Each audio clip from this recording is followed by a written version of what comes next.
$28.32 on their next travel insurance. You're welcome. You guys can PayPal me. Okay, let's get rolling here. We got most people in. So hey everybody. So just so everyone knows who everyone is, we'll do a bit of an intro here, and then we'll get kind of rolling. So I think a lot of you probably know Eric. I think Eric, you're the reason why a lot of the guys and gals are here today, which is cool. So we're doing a bit of a webinar with BTA, and I'll speak a bit more to myself in a bit. But I'm Danny. I'm one of the founders of Breakthrough Academy, and then Benji, who is one of our kind of like key role guys, helps do a lot of our assessments and just helps bring in the right members to Breakthrough Academy, is here as well to kind of help monitor the chat, talk to you guys, and just be a part of this. And then Andrea, who I think is just popping in a bit, is here to make sure that the technology works. And I'm a little bit, technology retarded, so I just want to make sure I didn't screw it up. So she's here to make sure I don't screw it up.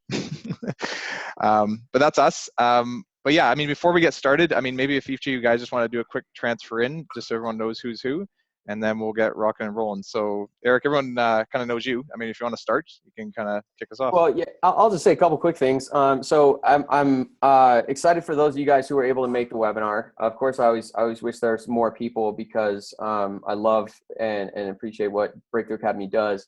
So Danny and I we actually got introduced. One of the first guys who ever bought Painting Business Pro from me is Dave Mormon, and he lives up in Vancouver. And a couple of years ago, almost exactly 2 years ago now, Dave emailed me and Danny and said, you guys need to talk.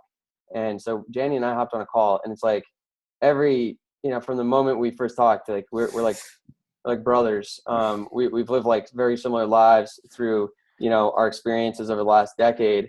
But he was in Canada with College Pro, and I was in Colorado with College Works Painting. And I learned more and more about what they do at Breakthrough Academy, ended up being a member of Breakthrough Academy, and it was a game changer for my business. This was about a year and a half ago that I actually did their program. And, as you guys know, like my business was going well. Like I was doing really well in business. I felt like I'd learned a lot, and I was just blown away at what these guys brought to our business. And so not only did it totally changed the way I run our painting companies, but it's actually changed the way I run every single one of my businesses, just with the principles and some of the things they installed. It's just incredible training. And I think I'm a big believer in coaching and mentorship and support and growth and personal development. I think what these guys do is incredibly valuable. I love Danny, love Igor, love everybody who works with them. And, they're just really incredible people with a really incredible program.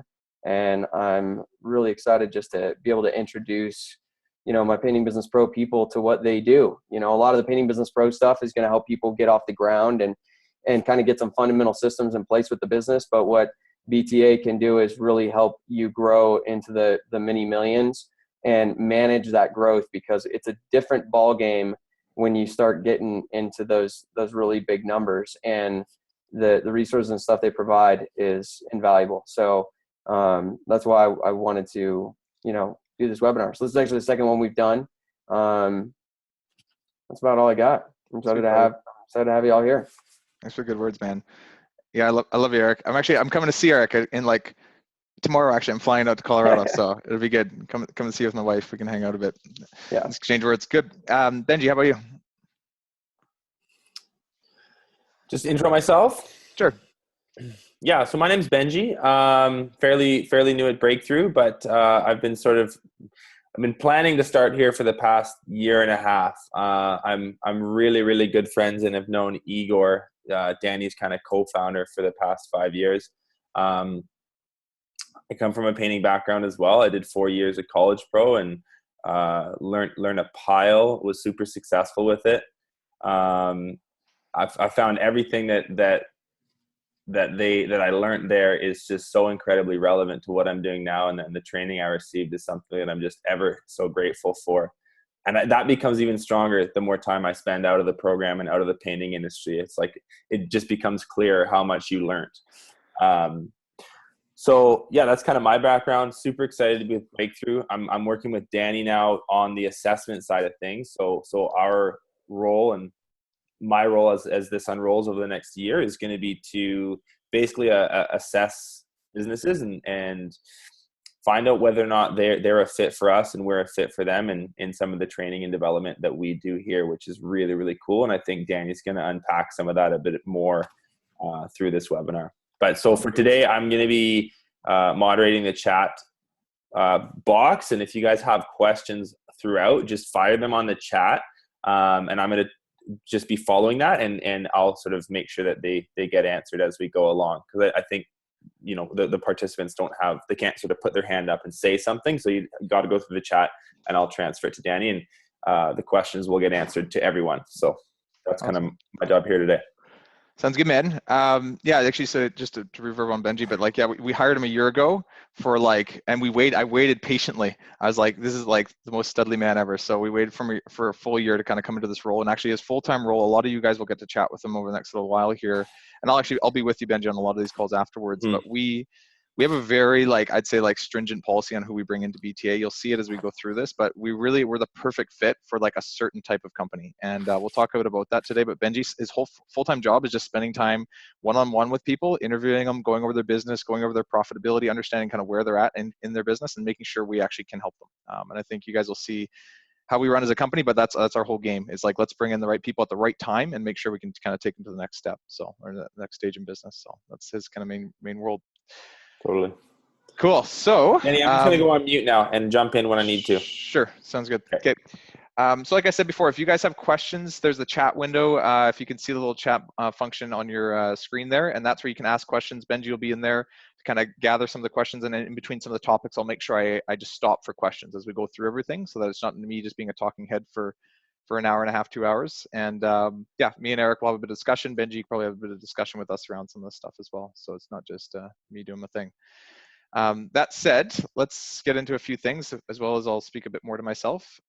So let me share my screen here so you guys can see what I'm seeing. Desktop 1, share screen. Okay, can you guys see my screen? Breakthrough Academy, you can see the whole, see what I'm seeing? I think so. Sounds good. I'm now, Eric, you can see what I'm seeing? Yes, sir. Okay, cool. All right, so the whole topic that we've kind of stitched together for you guys today is really just looking at, so to give you an idea, there's 120 companies that we work with right now, all in trades and home services. About 30% of them, just over 33% of them are in painting. And really just, I'll give you guys a bird's eye view of some of the stuff that we've identified as like the key issues and challenges that I watch a lot of guys go through and mistakes they make as they're growing their company. And not only give you guys advice and tools and feedback on how to kind of fix that, but also give you like the templates and stuff that we use with our members so you can get started on it and actually fix some of the parts of your business that might be right now going a little bit awry. I'll just tell you generally what I see. I mean, most people I see going, often when they hit about 500,000, they hit about $500,000 a year in revenue to around in and around $1 million. The wheels start to fall off a little bit. And there's certain things that are going on in your business that used to work really well that are now starting to fall apart due to lack of systems, lack of leadership, lack of time on your end. And I'm going to start to show you guys kind of what kind of comes up and what's common. You'll probably shake your head being like, yeah, that's me. That makes sense. And then I'm also going to give you guys some good things to work on and just things to fix as far as how to make sure your business can grow effectively without kind of like, I mean, the wheels fall off as it grows. So again, just going to come from like a lot of our experience, a lot of me just seeing a bird's eye view of all these different companies. And I'll share with you guys just a lot of the insights of how to fix some of these things and make the right decisions moving forward. So that's what we're going to talk about today.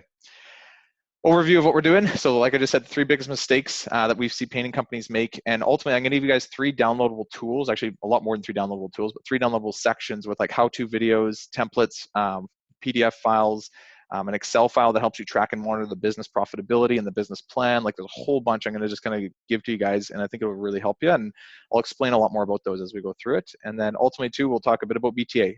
We're not a fit for everybody, but I think there's about 70 people on the line right now. I bet you there is 10, probably 7 to 10 people that I'm going to talk to today that are going to be like, this is something we need to look more into. And we'll talk a bit more to BTA and what we do as a company, but we're definitely looking for that right fit of a company that's at the right phase of business that we can help them. So we'll talk a bit about that throughout and near the end mostly. So everyone's telling about their story. This is me with the chicken. Essentially, the reason I put this picture up is just it's fascinating to think, especially in business, and a lot of you guys are probably running so fast in your lives, and suddenly to reflect like where have we come from? Like how have we gotten this far in this short period of time? It's funny when you're an entrepreneur, you're always like, we're not there fast enough. I want to get there faster, and you're always pushing yourself. But if you ever stop to reflect and look at your life and just look back at where you've come, it's incredible. Like, I'm sure all of you would just like look at the journey that you've been through this far, and probably your jaw would drop at some level, what you guys do in a year, all the adventures you've been through, all the highs and the lows. And I thought I might just share with you a bit of my story coming from, that day, me with a chicken in my arms, to today. So I'm about 30 years old now. I think I was about 7 at the time there. But if you'd met me when I was young like that, you'd never expect me to be doing anything in business, I'd say, and probably wouldn't see me as any kind of a leader. I would say I was, at the time, I was a happy kid. I was with my mom. She raised us, pretty much single mom, raised us on welfare, and kind of had, I'd say, relatively like good life. She made me, a happy kid more or less. But I had a lot of troubles too, and I didn't have a lot of mentorship in life, and spent a lot of time getting in trouble in and out of school. I failed grade 4. I'm dyslexic, so I've always struggled in school, and I never really found like a good like niche for myself. And I struggled mostly all the way through till I was about 18 years old to just find myself. And find success in something. And I bumped into College Pro painters when I was 18 years old. So some of you may have heard of them. There's Student Works, there's University First Class Painters, there's College Works. Eric was a part of one as well. And the company freaking changed my life. I mean, I was just some lost roughneck kid, dyslexic, pretty like, I'd say I'm pretty determined to like, just like piss the world off at some level. Like I was kind of a rebel without a cause. And College Pro really honed my skill sets and showed me how to be, more of who I could be. They trained me a lot about, how to run a business essentially. So they put me in a role to run a small franchise in a place called Abbotsford, BC. And for about 2 years, I ran a small painting franchise. I learned a lot about sales and marketing and financials and how to hire people and how to deal with staff and conflict and my own emotions. I worked 80 hours a freaking week. And I really just put my nose to the grindstone. And for the first time I ever had an experience running a company. It was the best thing ever for me. I mean, I think a lot of us out there, whether you're dyslexic, ADD, or you just don't feel like you fit in the normal like day-to-day job society, are meant to be entrepreneurs. And I think for a long time, I didn't know that. Nobody told me you're meant to be an entrepreneur. People just said, well, you're stuck at school, do better. Well, I don't know if you're going to do well in the job world. Here's the reasons why. Like I got a lot of like negative feedback from, the working world and my peers. And finally being an entrepreneur and being in my own world, I found myself. Like I found I could actually be successful at something, be proud of something about who I was. So I'm sure I'm just saying that for everyone too out there. Like if you're running your own business because you realize this is like the one place for you to be, like totally agree. And I think that entrepreneurship isn't for everybody, but there is a select few of us who it is for. And we're not meant to work jobs. I firmly believe, some of us. So anyway, so that's kind of my first start in business. We did a small business our first year. I think we did like 130,000 my first summer. I was still in school, actually studying to be a police officer. So quickly after a year of that, stopped studying to be a police officer and went more and more into College Pro. We grew quite quickly. By the time I was 20 years old, we had about a $1.3 million painting company under our hands. College Pro only operates in the summer, so we basically had 4 months to produce all that work. I had about 15 franchisees that I basically trained and developed to run their own little districts, and underneath that, we had about 100 painters kind of painting throughout the summer. So 4 months, 1.3 million, lots of people, lots of painting, lots of activity. And I was 20, and I had no idea what I was doing. I was in way over my head, but luckily I had kind of College Pro backing me up, and they taught me through like weekly goal setting, how to build a business plan, how to like monitor and coach staff, and really how to build an organizational structure that was conducive for growth. And going from like $130,000 in one summer, 2 years later, going to 1.3 million was crazy growth. But I wouldn't say I'm the most skilled guy in the world, but I followed direction and I worked hard. And I put my nose down and did it. And after a couple of years of that, I realized like working 80 hours a week is not sustainable, and started to really seek better ways of managing people and leading and directing people. We grew the business through the recession to about just under 2 million. And I started to figure out how to put like key layers of like management in place to be able to step back enough to have like more of a 40-hour work week and really think about where I was going in business. And it was incredible. Like I realized I could be successful in business. I could have a life. I could make good money. I could run a multi-million-dollar business and didn't have to be in the day-to-day anymore. And that transition was huge for me.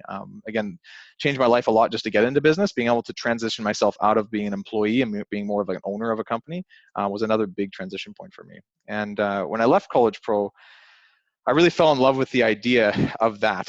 And another College Pro, I had a bunch more experience. I ended up helping run part of Western Canada from the recruiting front, and we had about $11 million a year that I was, helping oversee with a guy named James Dale, who will potentially one day meet. He works with us now at Breakthrough Academy, and it was a passion of mine that I never wanted to leave behind. And I asked myself, I was like, do I want to go and just like run a painting business maybe, or do I want to actually do something different? And what was different was creating Breakthrough Academy. And what Breakthrough Academy is the lifetime embodiment of all the learning, the experiences, the challenges, the hardships, the successes that me and a bunch of other guys actually from various different painting companies have had. And we put it together now to be like a very comprehensive program for people to grow their business effectively. And so I'll talk a bit more about Breakthrough Academy as we go through this session, but it's an amazing kind of like, I'd call it like a tribe or a brotherhood. There's a lot of dudes in it. But we all get together every 2 weeks. We set goals together. We direct people on what they need to do in their business. We track and monitor everything. We have awesome events. We take them out snowmobiling and river rafting, and we do all kinds of stuff together as a team. And there's 120 companies that work together in this. And me and another guy named Igor Trinanek from College Pro Painters, we kind of started this, and we wanted to bring to the world the experience that we had when we were younger. So yeah, that's a bit about what Breakthrough Academy is and a bit about my story. So today, what we're going to talk about is one of our students actually at Breakthrough Academy, or one of our members, Kobe Koharas, and he runs a company called Dunbar Painting in Vancouver, British Columbia. So he's been kind of a cool case study in a sense of like, I've been working with him now for about 2.5 years, and we've brought him from about 500K to about 1.4 million over the last 2 years. And some people experience that growth, regardless, but it's how he experienced that growth and what he did along the way. I think that there's a really good testament to who he is. When I first met him, it was just him doing kind of everything on his own, managing staff, doing, financials, doing sales, like overseeing kind of everything. And he was run off his feet.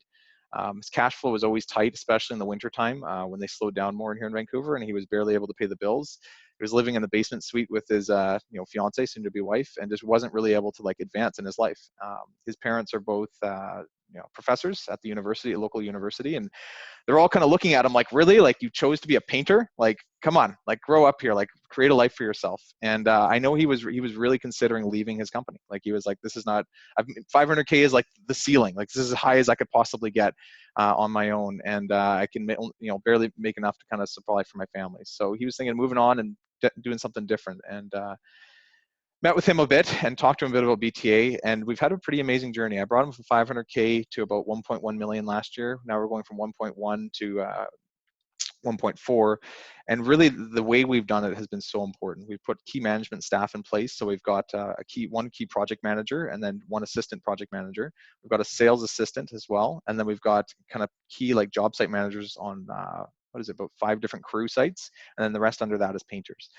Everybody has a key job description. Everybody is kind of running the business for Kobe, and Kobe is now just in charge of making sure like sales are happening with his sales manager. He coaches all of his key managers, and he's now stepped out of the business almost completely, and he can afford, to only, pay for all these people, but to give himself a really good lifestyle. And on top of that, it still keeps money in the business. Even in his off season right now, his company float is around $150,000 at any given time, and he's able to make good, sound decisions for hiring for people for next year.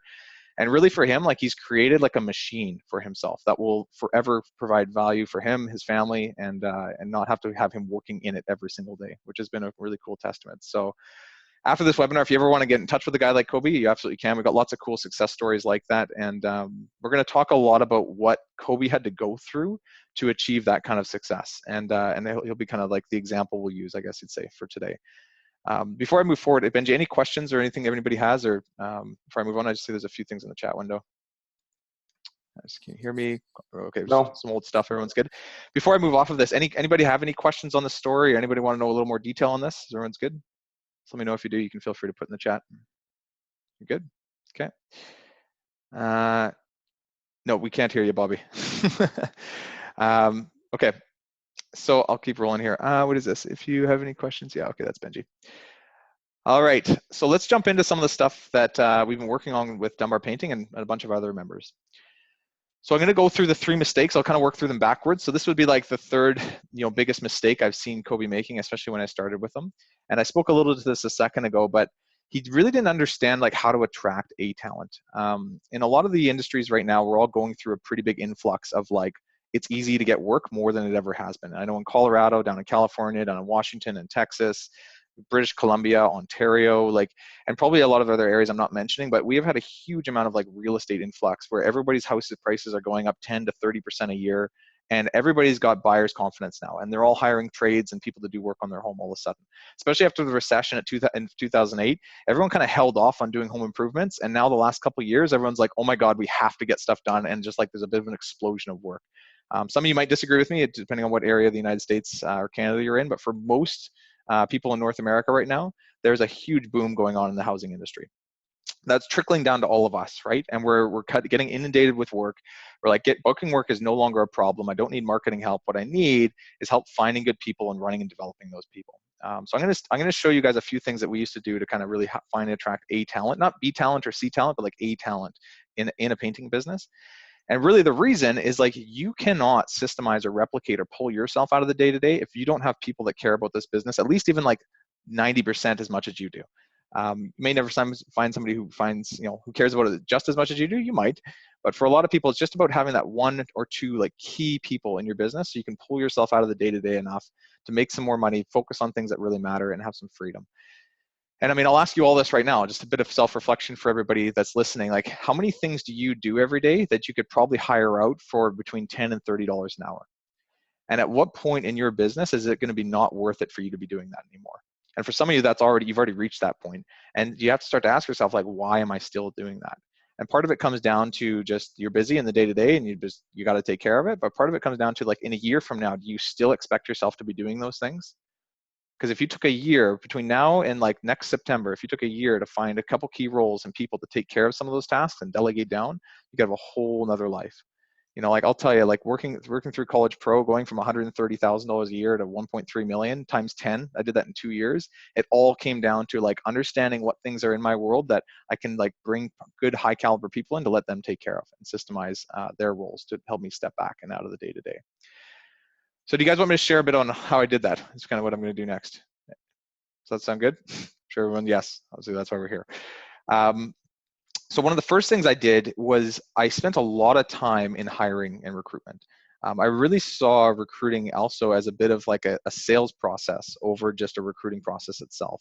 And so what do I mean by that? Like when people say, hey, I need a painter, or I need a production manager, or I need a sales manager, they kind of just put an ad out. It's a bit reactionary. It's like, I'm overwhelmed, I need a guy. And they don't really think about it like a marketing and sales process. And I want you to think about that. When you're looking for the top guy out there, he's going to be interviewing you just as much as you're interviewing him to make sure it's a good fit for the role. And you need to start to think ahead of time. Not only like, do I want to put ads for this kind of guy, but what type of guy are you actually looking for? And from that, how do you target that guy and build an entire recruiting campaign that's reverse engineered around finding that one ideal guy, okay? So what this can start to look like is before any of you go out and start to recruit for some of these key roles, build what we call an ideal candidate profile. And don't just build it on like what you wish somebody would be like. Actually sit down with one of your top guys. Maybe it's one of your best friends or somebody in another company that you know is working really well that you wish would work for you. And just say, hey, can I get like half an hour of your time or over the phone or take them out for lunch and interview them, but not so much on becoming somebody, a part of your company, but more on who they are. Understand kind of like their strengths and understand kind of what they're naturally very good at. Understand some of their weaknesses too, so you can create a bit of a role that doesn't make them sit in their weaknesses all day. Understand their core values and make sure your core values are clearly defined so you know who you're looking for that has similar core values. And obviously their skill sets and how much experience is required for somebody in this kind of role. So that'll help you kind of know who you're looking for. And then to help attract the right kind of person, you need to understand that person's needs. And this is where it gets really important from like a sales and marketing perspective. Ask questions like, what excites them? What are they fearful about in their work? What are their goals? What do they want to get out of the job that they're in? If you have somebody that's worked for you in the past, like ask them like, why did you start with me? Why did you continue with me? What do you get out of this? What do you love about your job? What do you hate about your job? Like, tell me the details. And a good example of this, I'll just show you, is like a project manager, but boom, boom. So I just kind of drew up a mock one, but this is a guy that we've interviewed in the past who essentially, pull up his stuff here, I made up his name, Fisher Price, but this is a guy who I know extremely well. I changed the name on here, but he's like extremely passionate about his job. This is a job site manager. He's like way too energetic. He burns himself out as a result. And I had to really like listen to him about what he really wanted and what was important to him in a job, but also really understand like what he struggles with. So I could actually create a job around that would not overwhelm him. So I knew for this friend of mine, he had struggled maintaining balance and saying no to things. And he was going to, be in a role, or a guy just like him was going to be in a role to be a production manager, I needed to create a role for him that really drew him into realizing I will help you create balance. So right in the job ad, we start to speak about like have growth opportunities, learn how to be a leader, and work within a team that values balance and working together versus like you just overworking yourself. And what I'm trying to kind of do, I guess what I'm saying in all of this is I'm trying to understand the person before I do any kind of activity in recruiting towards getting that person. I'll give you another example, Benji. So Benji, you're like, I would say one of the, better, I'd say sales guys that I know from our network of college pro painters, and the mustache definitely helps. But like, one thing, Benji, what is the one thing you suck at more than like anything else when it comes to this kind of role? What is the one thing that your major Achilles heel? Details. Details. Yeah, I've got no precision. So, there's a lot of stuff that just sort of like slips through my fingertips. Appointments and names and phone numbers and like it's just all that's the administrative stuff that where you need to cross your T's and dot your I's. It's just like I'm useless. So imagine, Benji, I said to you, great, you're going to be a sales guy, you're going to have all these great sales opportunities, and half of your job is admin. And it even said that in the ad. I'd be like, okay, that sounds great. But secretly, I'd be like this, okay, here we go. This is going to be a disaster. This kind of blows, right? Yeah. So, really understanding your ideal candidate helps you build a job for that person too. If anyone has ever heard the concept like right person, right seat of the bus, like Benji is absolutely the right person, but to help him be successful, I have to also make sure I have him on the right seat of the bus. And I'll tell you, a lot of sales guys in general, and a lot of you out there probably are good salespeople, you probably struggle in admin. Why? It's a different part of your brain, like different sections of your brain work differently. And depending on where your strengths are, it can have an opposite effect on the other side. So again, just to reinforce this idea, I've given you guys all of a little bit of a worksheet that you'll see in the downloads. I'll give you at the end of the call, but it'll help you work through your ideal candidate, understand their strengths, their weaknesses, understand the core values that you're really looking for in a person. And also some of the key, needs, I guess you say, or wants that these people are looking for. And spend some time before you do any kind of even job posting to write through what this person is like and build a job around that specific type of person. Once you've got that dialed, you can start sending out ads that really like embody that type of person. So here's like an example ad. Again, we'll give you guys one of these, but it basically helps you understand, okay, what are their key needs? Let's make that the title. What are some things that are important to them about the company? Let's speak about that in the beginning. And you're going to sell basically at the beginning of the ad. Descriptions of duties, all these things are going to sell what the Benjis of the world or the key avatar are looking for. Once you've got them kind of drooling over the job, then you've got a place to say, okay, based on that, here's the skills and requirements. Here's the minimum things we need to have you be able to know what to do to be able to be applicable to work with us. And then you have a compensation if required, if that's important. That's actually up to you. And then from there, a call to action. So I'll give you these templates to use, but just the first idea that I'm giving to you guys is that idea of like reverse engineer who you're looking for and create it a bit more like a sales and marketing process where you're marketing to a very specific kind of person, speaking to their pain and helping them say, hey, like we have something here for you that is like literally speaking to you as a person, like you, versus like, hey, we need a painter, generally needs to work this many hours a week, apply. It doesn't say enough specifics, like get them drooling over the position by speaking to their needs. Do we have a question that came in? Yeah. Danny, Nick's wondering if they have access to these PDFs and where Totally. they can at the end of the call, we're going to get everybody's to fill out a little application, and then from there you can get all this information. We have a whole bunch to share with you actually today, so this is just one of the things. But yeah, that's a good question. So stay tuned. Stay tuned. Yeah. So that would be kind of like my first little nugget. Any questions on that or thoughts on that, or even just like feedback if you guys want to chat a bit of like kind of your experience in doing this. Has anybody ever like been like, I know exactly what I'm looking for. I'm going to write that person up, and then I'm going to drop an ad that looks for that specific kind of person. You want to comment on that even?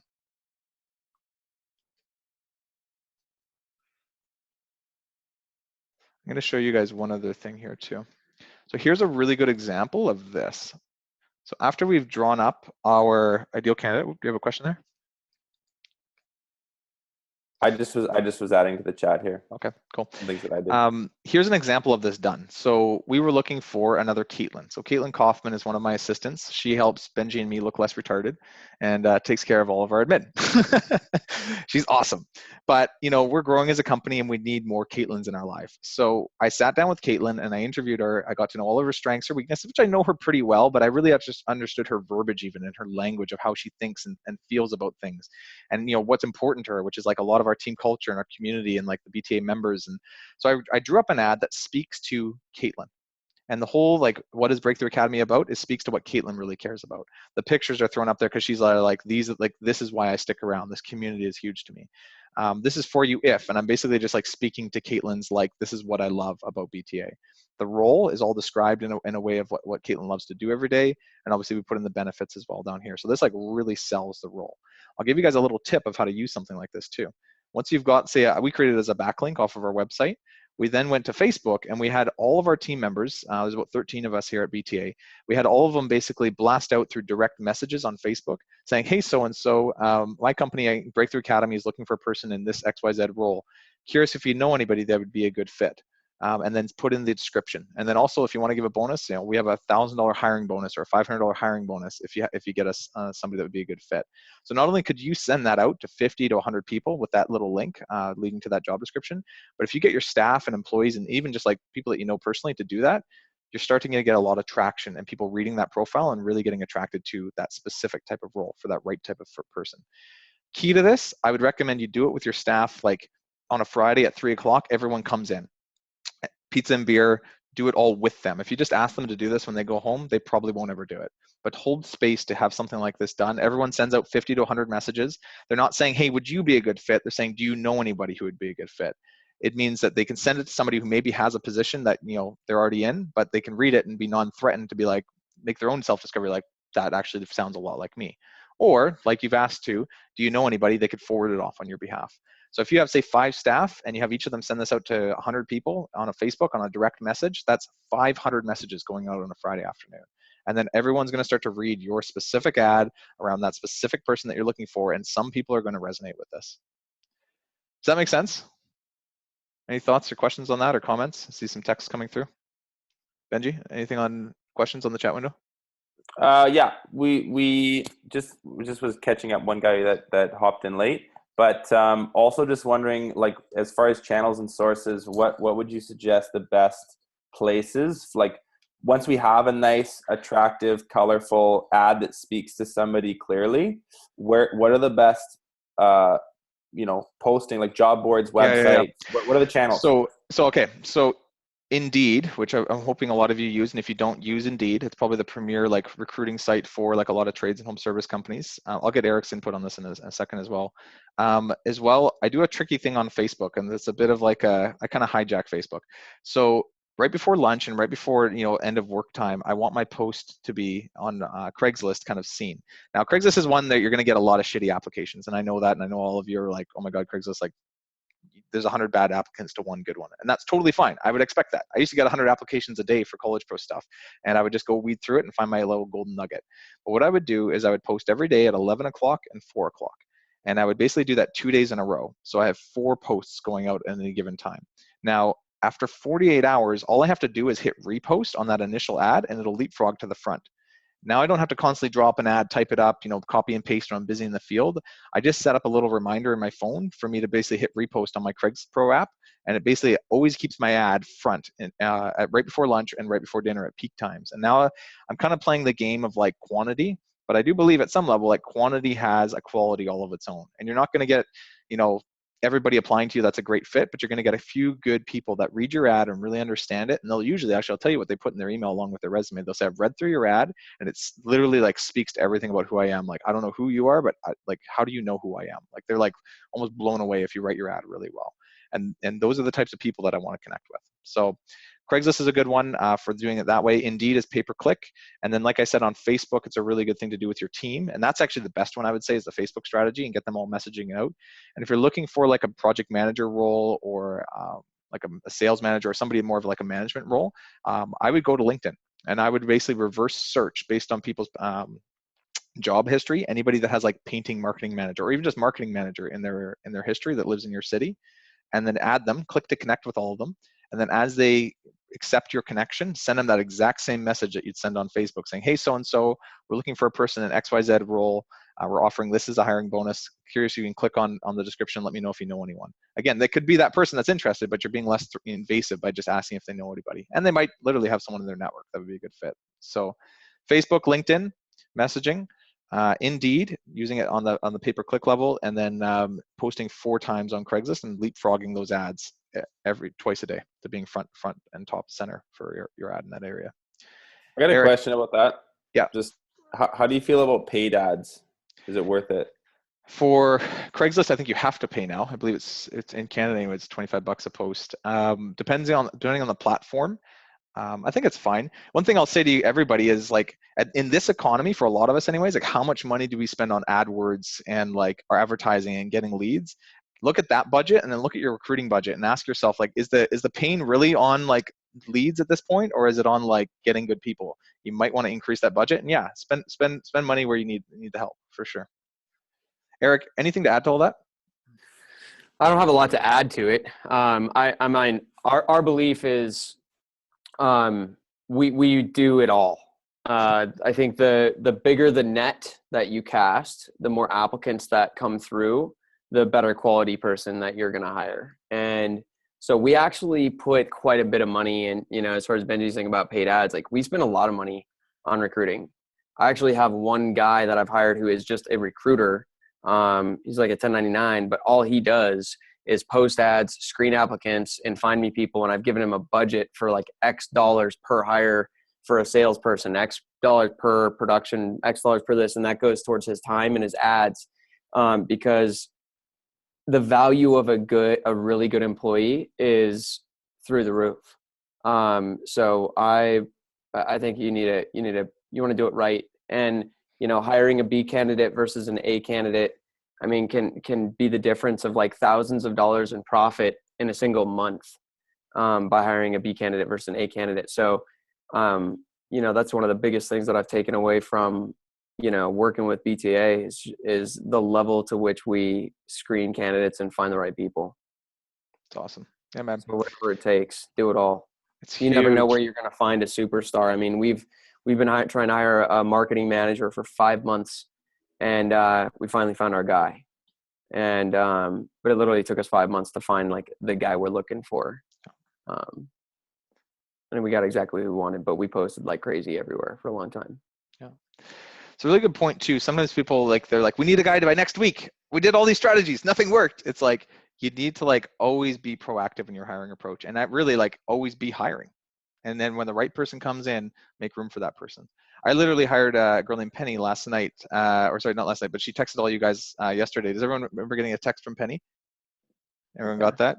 So Penny came into our door. Yeah, so she's like another kind of Caitlin, and she's super detail oriented. She's also very good at connecting and calling and talking to people. And she just kind of came into our doors. But I was always hiring, always looking for more Caitlins in the world. That ad was kind of still out, and she kind of came in unannounced actually, and was like, yeah, she actually used to work with College Pro. She's done a ton of work with them. She's like, I'm open now to help out. Do you guys have anything for me? And I put her right to work, and she's helping us right now with the promotion of this webinar. So always be hiring, always be looking for people, and absolutely you should be spending money on paid ads. And I don't think it's like a 1 week trial. Like, do it for a couple months and make sure you're tweaking your ad copy. You're spending time to get back to people quickly too, I would say. So I'll tell you this, I used to get 100 resumes a day. I'd score them all out of 10. So I'd make sure I'm focusing on the right people first. And I call my 9s and 10s, and usually within 24 to 48 hours, if I didn't call them, they usually already had a job. My 8s, within a week or so. And it's funny, my 7s and below, they were always looking for work. Like my 5s, my 4s and 5s, they're the ones who are applying to me the same year, every year. They're always applying to me. Every 2 months, they're applying to me. They never get work, right? So it's easy to find people. It's hard to find the good people. And you need to be quick to action as well, and diligent in your recruiting efforts. So you get what you put into it, I would say. Is a big thought on that. So any other questions or comments on that before I move to mistake number 2? It's good. Okay, so overall, just general thought is like treating the recruiting process like a sales and marketing process, and then really hammering that home, and then asking yourself, how much marketing dollars do I put in versus recruiting dollars? Am I taking the time to understand my ideal candidate and reverse engineering that process? And am I putting the time, money, and effort required over the period of time to find good people? They'll transform your business. It's the best investment you'll ever make. So cool. Let's keep moving here. Mistake number 2, lack of gross profit or lack of focus on gross profit. So gross profit, I'll just define it to everybody so you understand what it is, but it's the profit you make off the job after like labor, materials, and subs. Okay, so it's not net profit, it's not the profit at the bottom line of your business, but you go out, you say, hey, Mrs. Jones, we're going to paint your house for $2,000, and you spend, I don't know, $150 on paint, $300 on, say labor, and maybe another $150 on subs or something like that. That money you spend is costs on the job, and what's left is gross profit. And gross profit percentage or gross profit margin is one of the most important numbers that you could track in the business. You cannot scale a business effectively if you do not have healthy gross profit. And I'll give you some stories on this and help you understand what I'm saying here. For a lot of us, when we start a painting business or start any trades business, we're working in the field with our people. So we're helping contribute to that ability to be profitable. And we can make money doing that because you're not only making money off the back that the business is making money, but you're actually employing yourself day to day to go and paint houses, to like produce work. And at that point in business, and that's those early stages in business, it's easy to charge a little less, get a few more jobs, and get away with being maybe not the most fancy business in the world, but ultimately the customers are bringing you in because you're cheaper than the rest of them. As you grow, as you get to 500,000, moving into $1 million, you need to start to spend money on overhead. You need to start spending money on marketing, on say administrative help, on key technologies, on training, on like all kinds of different things that you need for your business, and that's all overhead cost. And now, on top of all of that, you probably also need to pull yourself out of the day-to-day. You can't do things anymore that directly create profit for the company. You're now an overhead expense. And I watch this time and time again. People aren't charging enough in their jobs, or they're not productive enough in their jobs to be able to make money as they grow their business. And the bigger the business gets, the less gross profit they make, the more the overhead expenses go up, the more they need to pay themselves, and there's no longer money to pay themselves, pay the business, and still maintain a profitable year. And so I'll show you an example of what this looks like, but one of the best things I could say to people is we need to start to understand, A, what gross profit is, but also B, how to track it on every job. So we use something called the job cost card model. And again, I'm going to give everybody a cool form that's going to allow you to track your job profit job by job. And it looks a little bit like this, and I'll show you an actual real example in a second too here. But say you do the depth job, it was $6,391. You spent X amount of dollars on labor, just under $2,000, and that works out to a say 30% cost. Your subs worked out to that much, and you worked out to that percent cost. Your materials were $639, 10% cost, leaving you with a 38% profit and $2,400 in profit. Good to know. And job by job, you should start to understand, we have a tracking form for you on this, but basically how your profit is doing. And on jobs that are above or below your targeted amount, you need to start to understand why, right? So here's the Miller job where they made 12% on the job. Why did that happen? They can look back and see here, wow, we spent 46% of our profit on subcontractors. And then you think back to the Miller job and you're like, right, like that was Frank who was like, this isn't enough money for the job. I want more money for the job. And you were in a rush and you said, sure, Frank, take an extra $600, just go and finish the job. And you realize later, I can't keep doing that because now Frank expects that every single time, and every job that Frank works on, I'm not making enough money. And that might not be the end of the world for you at first, but if you keep having jobs at 12% profit, you're not only going to have no money to pay for other business expenses, but you're going to have no money to pay yourself at the end of the year. And I'm sure a lot of you have felt this as well. You look at some of your employees, your subs, and the people working under your business, and you're like, damn it, I'm paying them more than I'm paying myself. And that's when it becomes a massive issue, because not only do you not have enough money to reinvest in the company, but you're now starving your own ability to kind of be an entrepreneur and be creative in your mindset. Any thoughts on this, comments or questions on this? This is an extremely important piece to running a business. And does anyone have something like this they use that they maybe want to comment on? I have something for you guys as well. Or does anybody have any questions about a little bit more about gross profit and understanding it a bit better? Benji, is there any questions that you guys have? It's good? Oh, we're good. Yep. Okay. I'll show you guys a template that I'm going to send all of you that'll really help everybody. So there's a couple of things that just came in. Let's see here. Yeah, you have a very similar system. Yeah, target is about 40%. So this is a really important question too. So what is the appropriate gross profit to make on a job? And I would say for painting companies, anywhere from as low as 30, depending if you're doing a bunch of commercial work and subbing it all out, or as high as 50% if you've got all in-house staff, you're controlling everything internally, and you're doing a lot of small residential jobs. But somewhere between 30 and 50%. I'd say a lot of the guys that we work with are somewhere in around 40 to 45% on average. Eric, any like just general gross profit averages that you see? Well, so we include the way that we track our gross profit. We pay a set percentage to production management. So our production manager, we pay a set percentage to our subcontractor, and we pay a set percentage to our salespeople, and a set percentage to our color consultant. So our gross profit, we aim for just over 30%, but that includes subcontract, material, production manager, color consultant, salesperson. Got it. So everyone's business will be a little bit different, but I think the thing I want to underscore that you said is that you can't scale a business if you don't manage the gross profit margin very, very closely. And I think that's a point a lot of people miss, is they don't realize how much, margin you need in order to actually scale the business. Totally. Yeah. When you're smaller in business, it's like, man, we're making all this money. This is awesome. And you don't have to spend it on much, but as the business grows, that money needs to go places. And if you don't have, the profitability to do that, you'll struggle to grow. Every decision will be hard to make. Do we really want to put money into AdWords? Do we really want to hire this guy? Ooh, it's been 2 months. This guy's not creating ROI. Let's get him out. And you make financial decisions based on having low amount of dollars coming to the bank account. And I've seen it time and time again. And a lot of you could probably think about this in your own mindset, but like when your bank account is dropping every month, your mindset gets fucked up from that. Like you get a little bit squirrely and you start to make bad decisions. And I'll tell you, people that are like high in stress are low in intelligence. It's just a chemical that affects our brain in a way that just makes us make worse decisions. But if you can be financially sound and savvy, you can do better for your customers. You can do better for your employees. You do better for your business. Like overall, everybody wins. So, I mean, obviously easy ways to impact gross profit. One, track it. And here's a tracking form that we have for everybody. So it basically allows you job by job to track every job, how you're doing.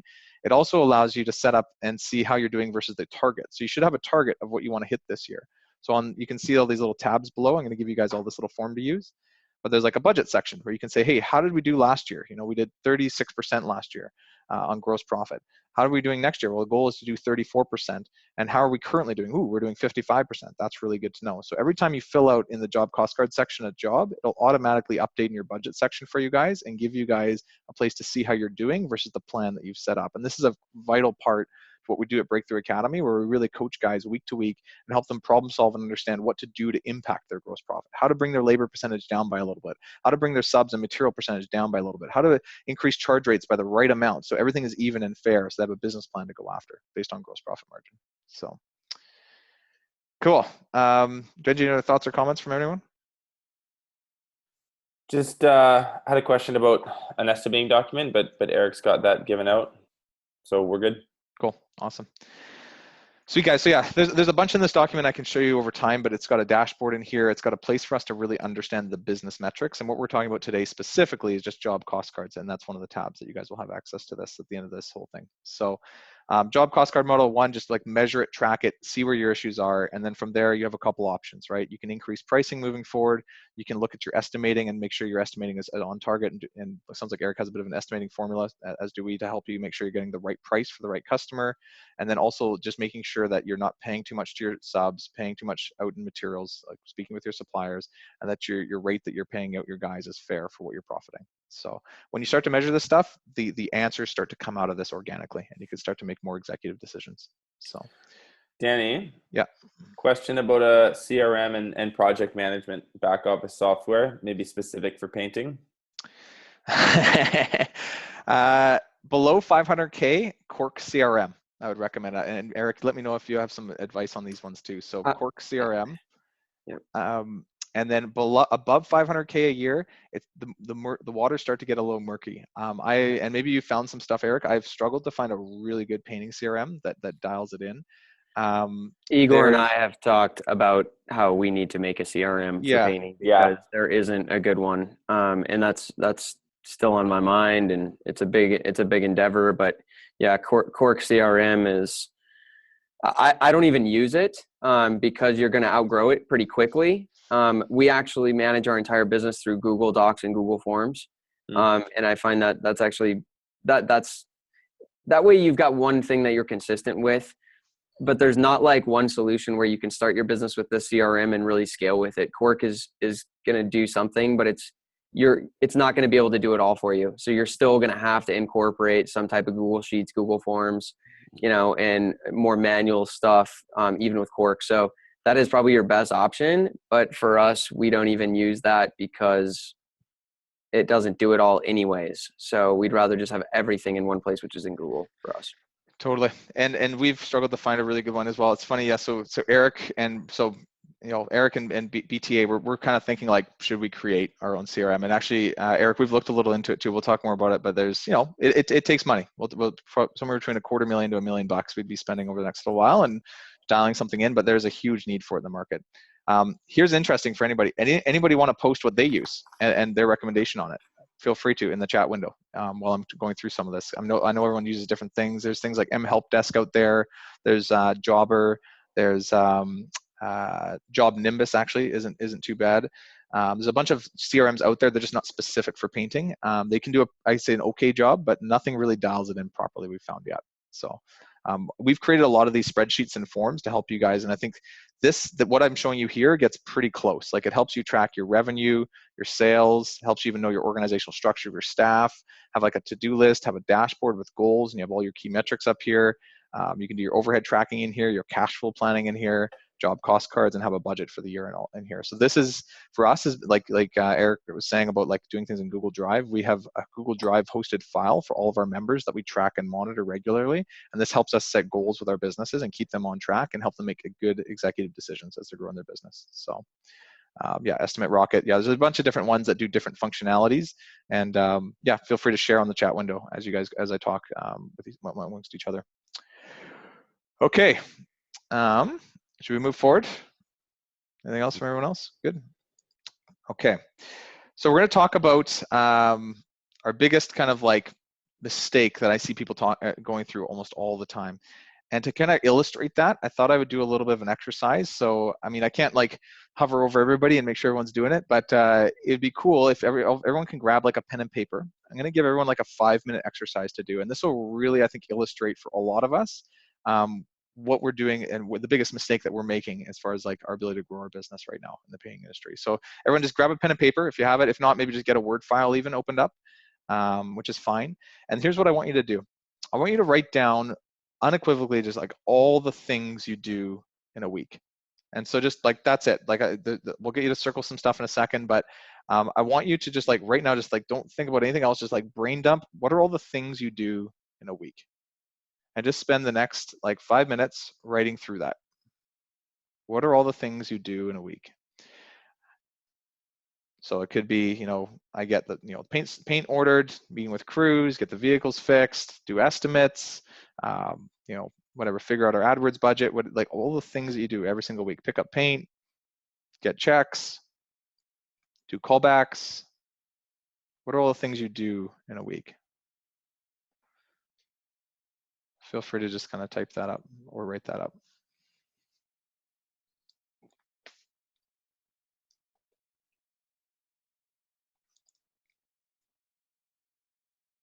Can I pull this off by strictly using subs? And we can get into that as well, Steve, in a sec here.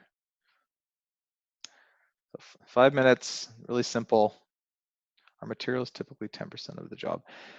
Yeah, so just reading through some of your guys' questions here as well. So materials, depending, I see material depending on the job largely, but materials can be between 10 and 15% overall throughout the year. You'll have some jobs, obviously, like trim jobs and smaller jobs or jobs that don't use as much product. You're obviously not going to have nearly as much of a material expense, but you're going to have like elastomeric jobs and big commercial work sometimes that use a lot of product, where you're looking at even 20% of the job being used up in materials. But typically, yeah, 10 to 15% material costs on jobs.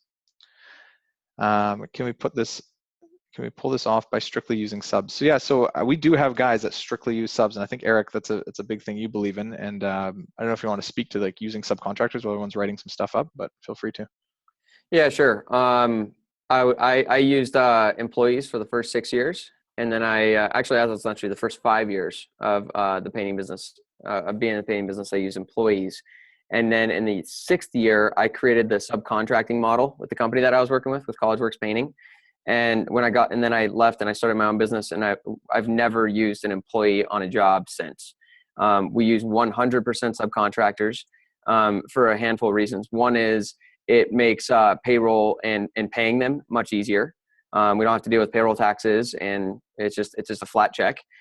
We agree on the price of the job before the job starts, so we don't need to worry about managing the material budget or managing the spending at the paint store. We also don't need to worry about them going overtime on their timesheets and screwing up the profitability. So it removes our accountability, and it removes our responsibility for managing material budget and managing the timesheets and the time budget. So it guarantees our margins. It also allows us to not have to buy or maintain equipment.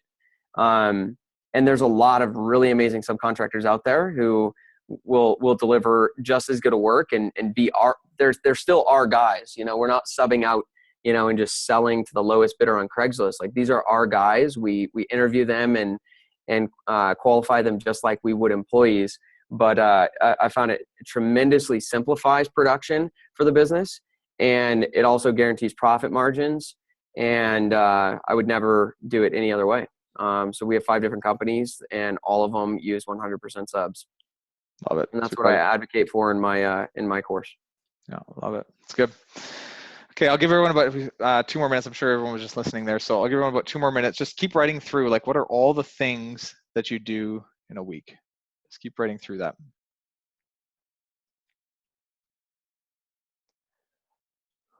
About 2 more minutes.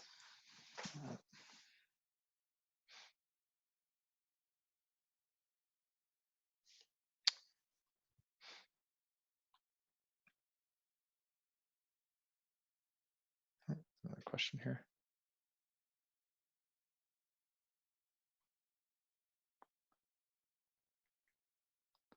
Yeah, totally. Nick says materials will be about 13 to 16%, unless it's a trim job, can be closer to 7%. Yeah, if you're using expensive products, yeah, it could be closer to 20. I fully agree. Questions about materials, sure, gives discounts based on the amount of paint.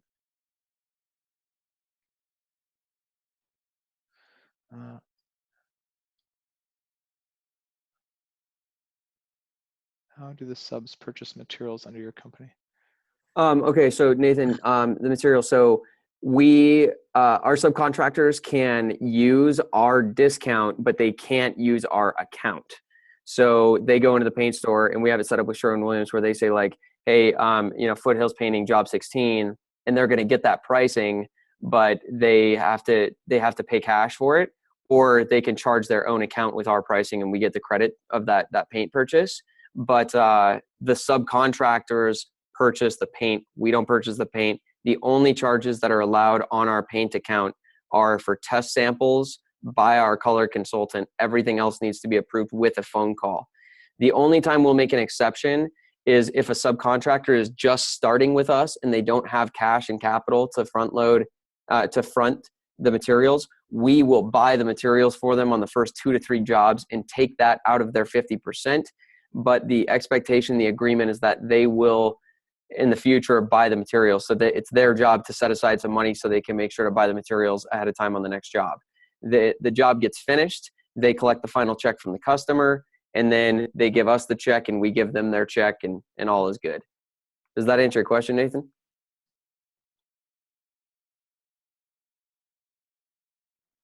Probably does. You can let us know either way. Great. Oh, there he is. You got it. Awesome. Sweet. Okay, guys. So for those of you who kind of like we're writing down all that stuff, if you haven't yet, there's all these instructions on the screen here. So the next thing is just to write down like what is or what was your biggest goal for 2017 when it came to your business. Just write that down on the other side of that list. Just think through that even for a second. But like, what were you wanting to achieve this last fiscal year? What was like the big goal for you? Or even like for the next year coming up, what is the goal for the next fiscal year for 2018?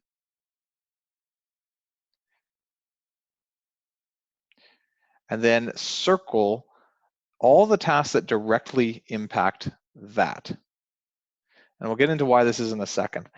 But think about like, is your goal for next year, is it to, you know, make $100,000 a year and work 40 hours a week? Is it to double the business? Is it to whatever it is, hire and train 2 or 3 project managers to take over? Is it to double your subcontractor list? Is it to what is the big goal for next year?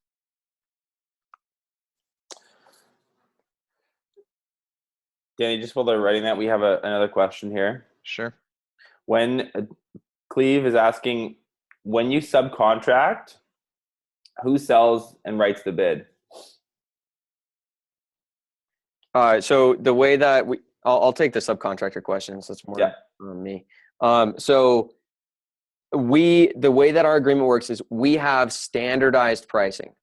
All right. So I linked above for Allison a link to an article on my website where you can download our estimating formulas. So we have a specific, and Danny and Breakthrough has this stuff too, for estimating jobs. So we have a reliable formula for pricing out jobs.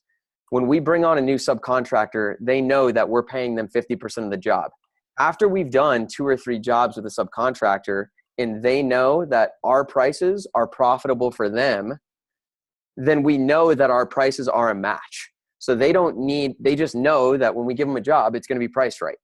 That's just how it works. Now, one thing to know is that subcontractors are almost always going to ask you for more money on every job. So you say, hey man, this job's bid for $3,000. We'll pay you $1,500. And they say, well, I need $1,700 to do this job. And then you say, oh, I'm sorry, we don't negotiate prices. We'll get it to someone else. And we go to someone else and we give it to them for $1,500. If they also ask for $1,700, the third person we go to will do it for $1,700. Now this is only an issue. And so, because the third person will initially offer $1,700. So the point is, we need to make sure that our subcontractors understand that the price is not for negotiation. The price we say is the price they'll take it for. Subcontractors make more money by asking for more money. But I never in my life have seen a subcontractor pace and measure out a house. They do not know what the price should be. They are just asking for more money. My pricing is more specific and more accurate than I've ever seen a subcontractor price a job. They're eyeballing it and asking for more money. I have the actual measurements. They do not. So my price is the price. And, it's funny because we had a subcontractor. We say, hey, $1,500, you want the job? I need $1,700. Okay, we'll give it to someone else. The next job. Hey man, we got another one for you. It's $1,500. Ooh, I need $1,700. Okay, we'll give it to someone else. We don't negotiate. The third time, hey, we've got a job for $1,500. Okay. And they've never asked for more money again. Yeah. They've never asked for more money again. You would do the same thing. If you went into 10 bids in a row and your price was $3,200 and the customer said, I want to do it for $3,000, and you say no, and the customer says, okay, you'll stop holding your line and you'll be like, fine, I'll rather have it for $3,000 than not at all. And you'll start taking it because that subcontractor sat on the couch that week because they tried to get an extra $200 out of me on a bid that was already fair. Totally. It's interesting too, like if you think about, like say that exact example, so $200 on a $1,500 job, that's like 12-13%, I think, profit. Something like that. So if you look at your job cost cards, if your job cost cards are always coming in at 25%, and you always are the kind of guy that's giving into your subs because you're trying to be nice, there's your 12% right there. And that's, it'll crush you guys. It'll crush you. It'll take you from a year-end profit margin of 20% down to like 12 or 13% or even worse. Yeah. I mean, it's literally like cutting your profit in half in the year because it's if you give a mouse a cookie, they ask for 200 on this job, but then they're asking for 3, then they're asking for 4, and then they know how to work you. It's a bluffing game with subcontractors, and you need to hold your ground and make sure that your pricing is in line. Totally. Beautiful. Good. All right, let's get back on track, but I love it. That's a good question.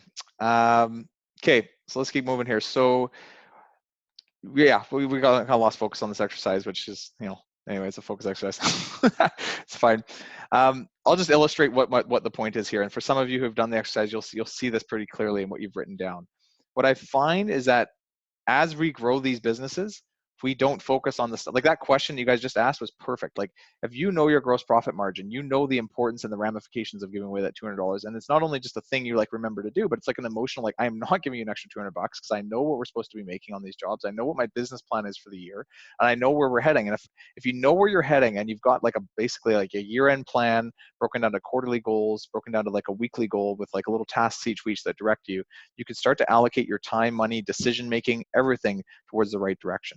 But I find a lot of people prioritize the wrong things in their schedule. They get busy with day-to-day items. They're trying to put out fires all day, and they never have time to put their head up enough to see if they're even being successful in running their company.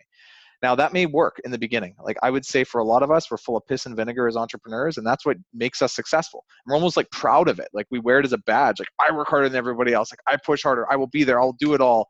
And here's a general understanding that, like, what got you there to that level of success in business probably won't get you to the next level.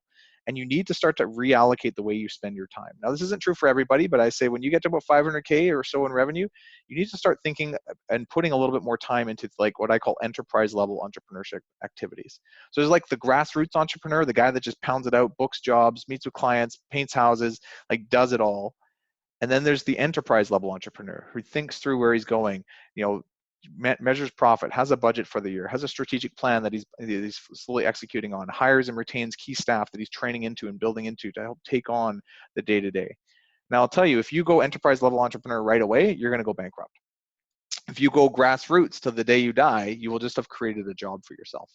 And it's that right marrying in and that right transition point where you can slowly go from grassroots into enterprise over time that allows a business to really effectively grow. If I look at the number one thing we do at Breakthrough Academy, what we're doing here is we're taking really skilled entrepreneurs, highly driven people, and just reallocating some of their attention, focus, and understanding of what's most impactful in their business and getting them to work on it and moving them forward in the right direction. And you cannot, if you're not doing the right things every day, you cannot move that ball forward. And that's when you start to feel that invisible kind of barrier that you can never get ahead. And I'm not saying, hey, go spend 40 hours a week on like enterprise level activities. I'm saying spend maybe 10% of your week on that type of stuff, 5, maybe 6 hours a week, and you'll start to see the results. Things like measuring your job profit, things like putting out the right recruiting ads, interviewing for the right kind of people, taking the time to find those kinds of people and not making knee-jerk reaction decisions. All the stuff we talked about today and a whole bunch more, that will help you be a bit more proactive slowly and get out of that kind of reactionary state. So to give you an example of this, I mean, I see guys that are, calling to get materials, calling the customers, see what's wrong, getting their vans fixed, ensuring payroll's ready, they've got enough cash in the account to pay their guys, getting the guys started on the next job, finishing another job, like quoting on a job, like it's just constantly moving from thing to thing to thing, activity just head down, versus like starting to change some of your behavior and thinking about like, how do I review the job cost cards on the job we just completed and see how profitable we were and make changes on my estimate moving forward? How do I train maybe a few of my key guys to handle some of these issues that I'm constantly dealing with all the time? How do I finalize some job descriptions when I realize I don't have some of the right people in these roles and I need to get someone with a bit of a better fit and build some of a recruiting plan? How do I plan out my priorities for next week and make sure I'm not just reacting to things all day, but I've got a block scheduled amount of time for things? And so on. So thinking ahead and using things to allow you to plan out your week and plan out your budget and goals, not based on what needs to happen in the business, like based on reactionary stuff, but based on what's going to move the business forward long term, will start to change some of the way you build the company. So we use something called the GSNR concept. And it's basically based around the understanding that every week you need to do goal setting and you need to review on how things have just gone. So you should do it with yourself, or you should, with BTA, we have one internally where we do it every 2 weeks with all of our members. We then have our members do it with their staff and help hold their staff accountable to key goals and initiatives based on the roles that they're in charge of. Going back to Kobe, from Dunbar Painting, who built a lot of this, he does GSNR with his staff every single week. And he's built out something that looks a little bit like this. I'll show you here. Where would it be? It would be in our, actually I know where it would be like this. So he's basically started with like, what are the goals for the company? So he's figured out kind of long-term, what are the key roles or goals? So they want to do a certain amount of revenue and sales, certain amount in gross profit and net profit. And they want to also, they realize this year we'll have a sales manager hired. They then break out maybe for Q2 or Q3, what are the key initiatives we're going to go after this quarter to kind of get that ball moving forward in the right direction. And then that dictates how he does things every week. And that becomes a part of his short-term goals. And when you've got short-term goals set properly, you can then incorporate those into a calendar. So everyone's different. Some people use paper, some people use Google Calendar. I use iCalendar, and here's like my life. It looks kind of crazy, but everything is basically scheduled out so that I have goal settings. Here's my GSNR times with my team on Monday. So we do GSNRs as an ownership team with our team here, and then one-on-ones with our team on Mondays. And then we head out during the week and we basically go execute on the goals that are forthcoming. So I've got set scheduled times to do business assessments. So here's like the ones coming up for next week that are already scheduled, the ones for the week after that aren't and are open. And I'm always block scheduling my time based on the goals that we set up in our GSNR time. And those GSNR goals are based on quarterly goals, and those quarterly goals are based on our year-end goals. And what this allows you to do is, as you grow, not only be organized with yourself, but allow yourself to build an organizational structure for key staff that also have goals that they're going after. So here's what this can kind of look like, where you've got, let's see if I can zoom in here a little bit. You've got, like, say your company, we made up a bunch of names here, Benedict Longcastle. You're trying to hit 1.25 million this year, and you realize from the financial plan you need to do it at a 40% gross profit margin. And from there, you can make 180K corporate net income, and you even want to track maybe how many referrals you get or how many repeat customers you get, 60%. Well, who does what now? So now you can start to hold people accountable. You can say, Mr. Production Manager, we're going to beef your goal up a little bit above what our goal is, but you need to hit 1.4 million at a 43% gross profit margin, and you need to get a 9 out of 10 quality rating on your job cost cards. Sales Manager, you have a sales goal, and we realize from all the sales you need to do how many quotes you need to do. Hey, you need help with that. We have an estimate or a lead generator. You need to get 300 leads for this sales guy. Now, everybody down the line, these guys have to work in hours. So they're trying to help this guy produce 1.4 million. They have to do it in 15,000 hours that are scheduled down to the subcontractors or the crews that you have. Now, everybody has a goal that they're trying to work towards for the end of the year that directly relates to the person above them. And these people now are all working towards the company goal. And everybody is now, week by week, chipping away at these goals. And these goals can be broken down into little miniature goals. So here we've got like a sales plan for your sales guy, where he knows he needs 8 leads a week. He needs to get 7 estimates done a week. He needs to get 4 jobs booked a week, and that should be about $40,000. If you change the goal over here and you put in, hey, we need to do 500,000 next year, not 2 million, you can put the number in here and it automatically changes all the numbers for him. And now he has direction on what he should go do. And in the blue section, he can put in how he's actually doing. So he can start to see, is he ahead or behind of the company goal? In this example, he's at $126,000 booked on a goal of trying to be at 40,000. So he knows he's ahead. And you as an owner can start to, as well, from your business perspective, start to allocate your time and resources based on what's most important moving forward. So you guys hopefully kind of see how this all ties in. But if you've got like clear understanding of your business numbers, clear recruiting tactics to get really good people, you can start to put those people in key positions and help hold them accountable to running the company with you, instead of you holding all the chips kind of lost as to what comes next. So this is the biggest mistake that I see a lot of guys make, and this really, like, up to 500,000, I think you'll get away without doing it just fine. But 500,000 to a million plus, you need to start to hold your people accountable to key roles and goals. You need to start to have weekly check-ins with them, that you're tracking and monitoring their numbers, and as well as for yourself, putting time into things that are proactive instead of being stuck in the day-to-day. And this is the way that we found to do it time and time again. This is how I, went from being $150,000 a summer at College Pro to being 1.3 million 2 years later. I had key people taking care of key initiatives. We all had goals, and I basically was more in the, the planning of the future than I was in booking any job or producing it for a customer or hiring a painter. I was in charge of leading people and building systems versus just being in the day-to-day. So questions, thoughts on this one? Benji, is there a bunch coming through? I see a conversation maybe happening. Yeah, there's some stuff here, but nothing that you need to speak to. Yeah. Cool. So yeah, I mean, essentially the whole idea, once you've got your goals built out, you then have a block schedule that looks like this, where you've got goal setting time with you and your staff on a Monday. And this doesn't happen overnight, but this would be a couple years in. You might start to have like infield coaching time with your sales team, maybe your production team, maybe building content for them in the afternoons. You might spend your Thursday on payroll and admin and make sure your budgets are set for the year and you're on track with your profitability per job. And maybe, Fridays spend working with property managers or, schmoozing to get more work. But having that kind of block schedule that's directly relational to the goals is a game changer for a lot of guys. So that is a lot of what we had to chat about. Questions or thoughts on this just before I move forward? I got a few more things. Is everyone good? So the reason that, I'm basically pairing up with Eric to do this is we wanted to talk to you guys about Breakthrough Academy. Some of you guys know a lot about us, some of you don't.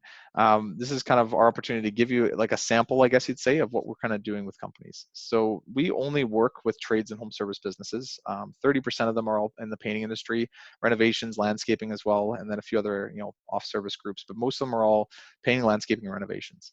everybody we work with is usually between the size of about $500,000 to about 5 million, I guess I would say. A lot of them are sitting in kind of that $1 to $2 million margin range.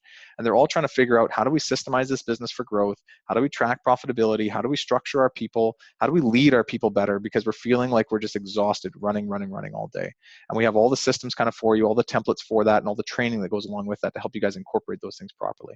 Also, I find a lot of owners kind of, like, to be honest, kind of suck at a lot of things. They're not professional salespeople. They're not professional marketers. They're not professional interviewers. And they shouldn't be. They're professional painters, a lot of them by trade. And so we have to help them all move the ball forward on becoming better at sales and having better closing ratios, becoming better at interviewing and making good decisions, sound decisions on the right people, understanding how to market and reverse engineer processes to be able to get more targeted in your approach and spend your time doing things once well versus a million times, getting the same results. And then ultimately from there, we have a cool group of guys and girls that we work with. So we've got 120 companies that we work with. Everyone knows each other. We have 2 big annual trips a year where we get out and we go river rafting, or we did one where we did snowmobiling and ice climbing. And we also do a bunch of strategic planning and brainstorming and masterminding together when we go and do these things. And in between those big sessions, we do bi-weekly calls with everybody, holding everyone accountable to their goals, teaching them something new every 2 weeks, and helping them move the ball forward in their business and not staying the same. So that's kind of what BTA does kind of overall. In a lot of ways, my background's in franchising. We've kind of created like a franchise model for everyone to be a part of without them having to be a franchisee. So it's a franchise system for non-franchised companies. Our average growth last year was kind of cool. We tracked everyone's growth in revenue. So we had our average business last year grew by about 44%. The size of the business was about 1.3 million. That was our net average of everybody.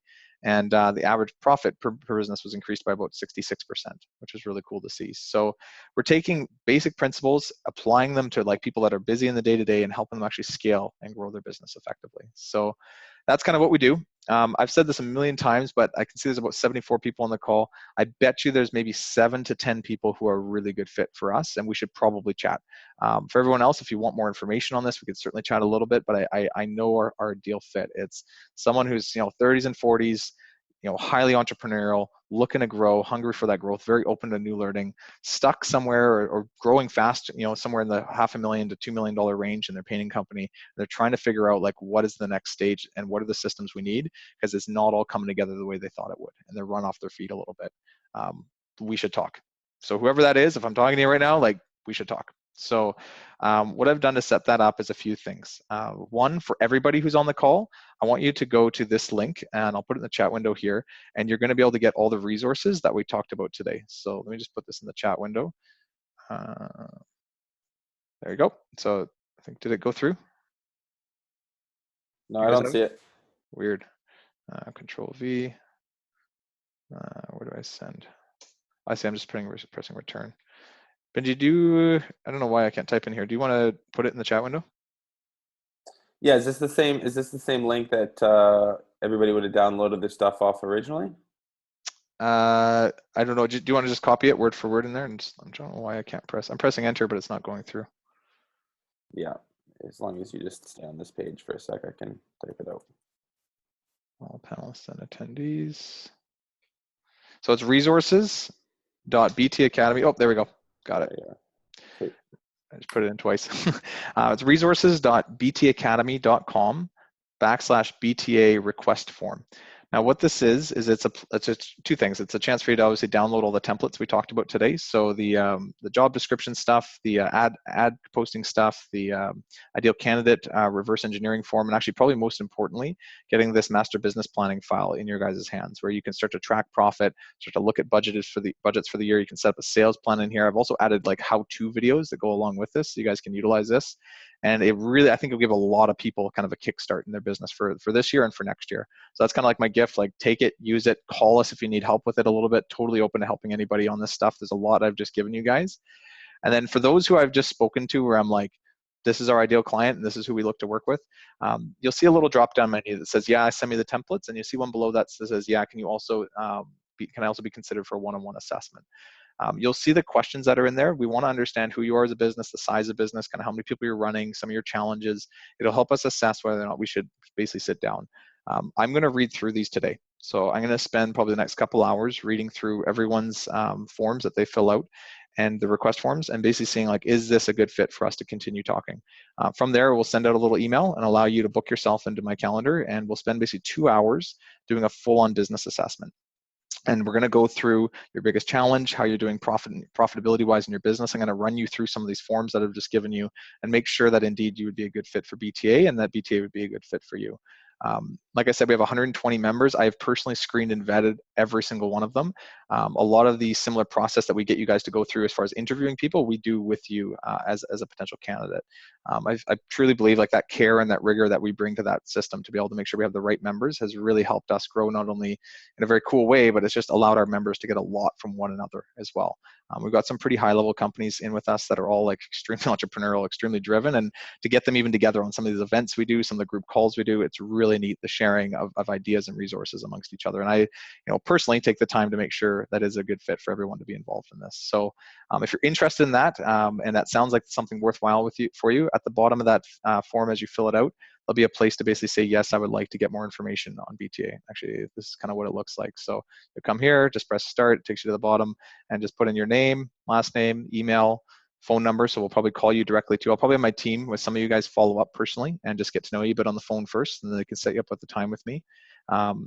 Company name, company website, so we can take a look at you guys a little bit. That way it would help. Number of years in business, number of employees. What do you feel are some of your biggest challenges in your business right now? Some of your takeaways from the session. That'll really help me kind of know how we did. And then from there, templates, you want to basically saying, yes, I want the templates from today. And from there below that, if you want to be considered for a one-on-one business assessment, you can say yes here as well. If you don't, just put no, and that's totally okay. We have to make sure we sit down with the right people, and obviously we don't want to waste your time either, but this is our way to reach out to you, being pretty real about the fact that we need like certain types of people. But if you're interested in this, this is kind of your chance to do that. So we're going to go into questions in a second, but if everyone can click on that link, it's resources.btacademy.com/BTA request form. If you can go there and start to fill that out, and then we'll go into questions as you guys are filling some of this out as well. I'll give you some time to fill this out as we go. Is everyone need it all? Everyone has the link? Everyone's good? Okay. Okay, so we've got some open space now. I've tried to keep about half an hour for Q&A. We already had a lot of really good questions. Based on what we've gone through today, I'm sure that's hit a chord with everybody on a few different levels. I would love to even just hear, if you guys can in the chat window, just to start the Q&A, just feedback, like what was your biggest takeaway from today? What was the biggest thing that you pulled from today, biggest little nugget that you feel you could use just from the last hour and a half of us chatting? Maybe just everyone, there's about 70, just under 70 of us on here. If everyone could just quick, like type in the chat window, what was your biggest takeaway from today's call? Of today's webinar. I'd just be curious to know. Employees or subs? Yeah, principles to follow, absolutely. That's Eric. What else? What were some of you guys' big takeaways from all this stuff that we just talked about today? Around hiring, around financials, priority management, or even on your guys' end, where do you feel you need to make the biggest change? How to run $1 million company, yeah, at 20. Yeah, using goal setting, getting my head out of my ass. It's interesting, like a lot of people do the same thing year over year. They're like, next year will be different. Next year will be different. It's like you have to do things differently for things to be different. You have to spend your time differently. You have to differently, right? One of the things I've always looked at myself and realized, like, I have always pushed myself out of my comfort zone. I always do things above and beyond what I think I'm capable of, and then I rise to the challenge as I go through it. And I think for a lot of us, as we're running businesses, we get pounded a few times. We get a little scared to take risks and take initiative and try something new. But I really encourage all of you, especially the next year, if you're feeling stuck in the same place in business, like, don't go like crazy with it, but like put 20% of your time into something that you think will grow the business, or 20% of the money into something that you think will grow the business that's different. It's not like it's not going to help you to just keep doing the same thing over and over and over again. What else do we have? There's little comments here. Hiring is key into the company. Yeah, love goal setting. Honestly, yeah, cool. Investing money in hiring, awesome. People are so important. I mean, I am not the best at what I do. I am good at a few key things, and I've got a support team behind me that is unbelievable at what they do every day. And I feel like true leadership and true ability to grow a company isn't about being the best at everything. It's about being really good at finding people that are the best at what they do and helping orchestrate all of them do their positions at the top of their game. So it will change for a lot of people, and probably has for a lot of people as you've grown a business. It becomes less and less about being good at sales or being a good painter or being good at, figuring out the profitability on a job, and being able to lead people who are great at those things and inspire them and get them to run the day-to-day. Leadership is a huge skill that comes in over time for a lot of people as they grow a company, and is very, very important. Other than that, guys, any questions for Eric, me, Benji, that you guys might have that you'd want answered, want a bit more clarity on? I've got basically half an hour, so we can use it if we'd like to go through any specific questions that you guys have. And in the meantime, like I said before, if you haven't yet, just to fill out that that little form there that I have for everyone would be good as well. But any key questions that you guys have?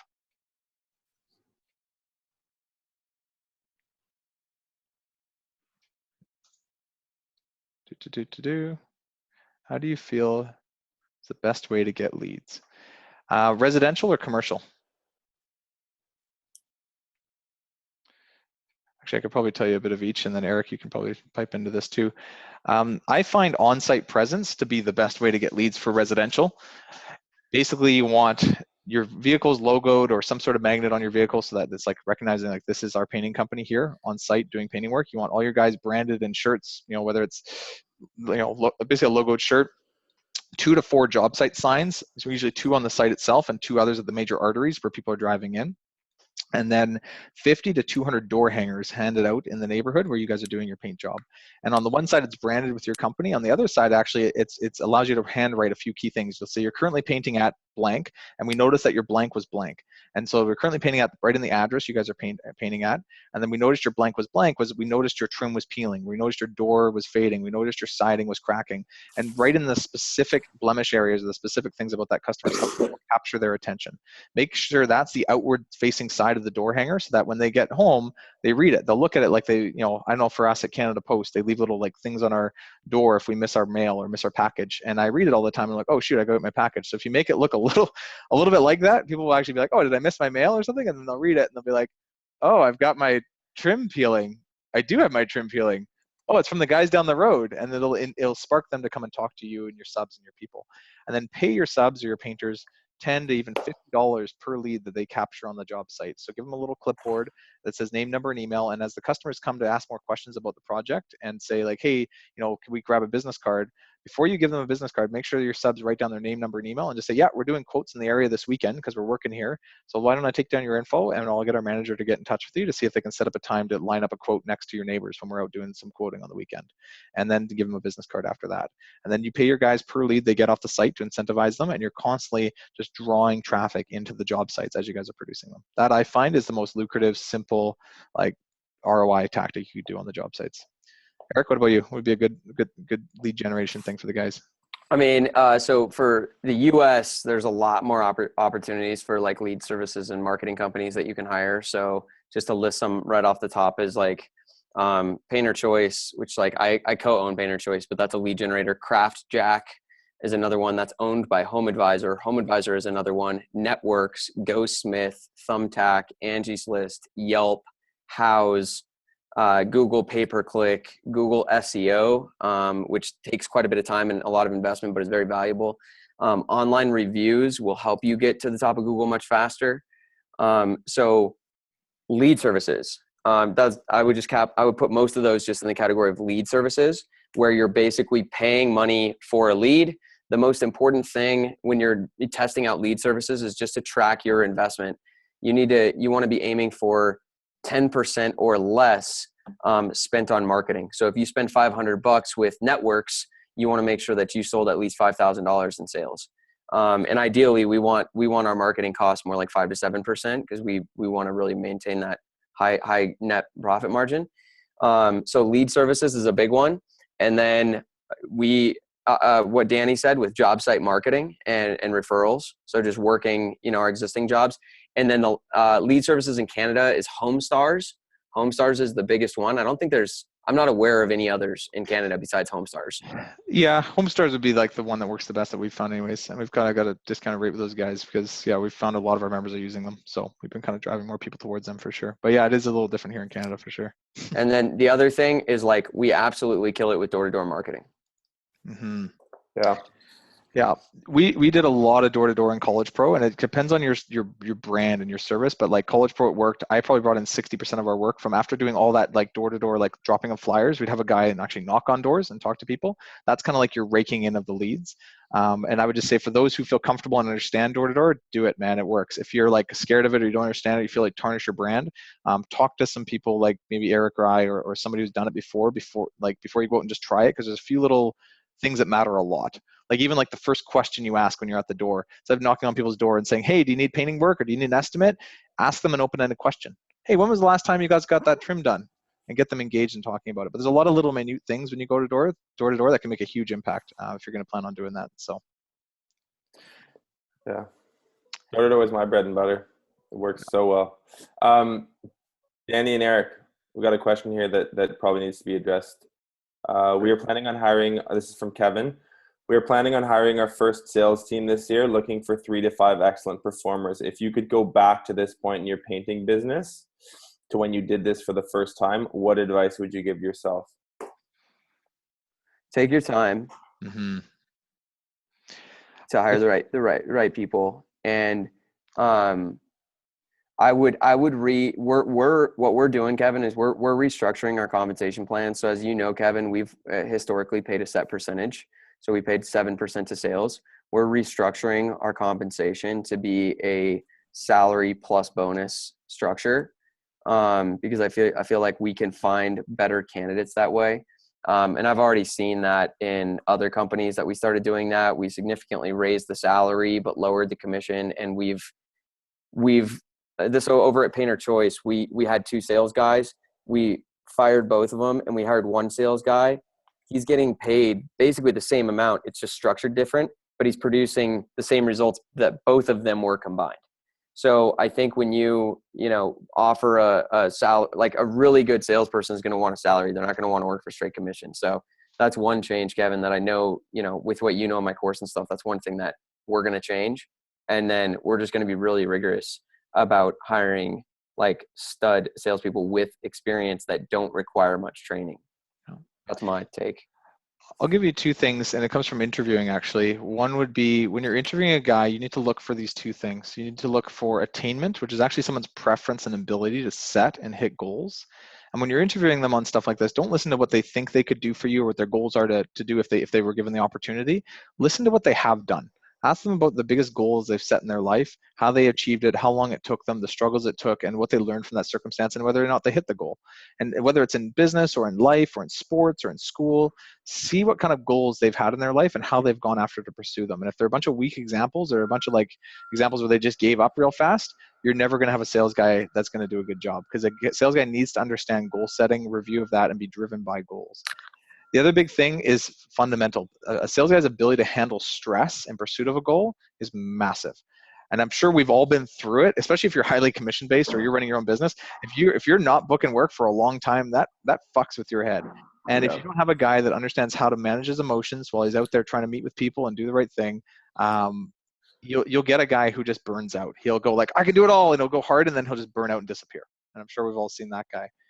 And then the final thing is just values. I interview a guy on, do his values exemplify who we are as a company?